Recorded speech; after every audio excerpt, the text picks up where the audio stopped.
మోకాళ్లలో గుజ్జును పెంచి నొప్పిని తగ్గించి సర్జరీని దూరం చేసే ఫ్రీడమ్ వాక్. సుజనా చౌదరి గారు మంచి మెజారిటీతో గెలవబోతా ఉన్నారు. కైకలూరు నుండి పోటీ చేసినటువంటి మాజీ మంత్రి శ్రీ కామినేని శ్రీనివాస్ గారు గెలవబోతా ఉన్నారు. అలాగే విశాఖపట్నం నార్త్ నుండి పోటీ చేసినటువంటి విష్ణు కుమార్ రాజు గారు కూడా గట్టి పోటీ ఎదుర్కొంటున్నారు. వారికి కూడా గెలిచేటువంటి అవకాశాలు ఉన్నవి.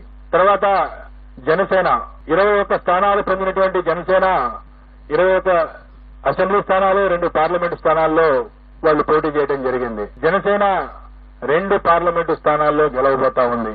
అలాగే అసెంబ్లీ స్థానాల్లో పిఠాపురం నుండి పోటీ చేసినటువంటి జనసేన పార్టీ వ్యవస్థాపక అధ్యక్షులు శ్రీ పవన్ కళ్యాణ్ గారు భారీ మెజార్టీతో గెలవబోతా ఉన్నారు.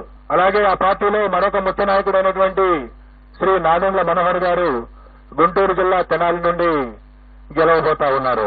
తర్వాత తెలుగుదేశం పార్టీ విషయానికి వస్తే తెలుగుదేశం పార్టీ అధ్యక్షులు రాష్ట్ర మాజీ ముఖ్యమంత్రి నారా చంద్రబాబు నాయుడు గారు కుప్పం నియోజకవర్గం నుండి భారీ మెజార్టీతో గెలవబోతా ఉన్నారు.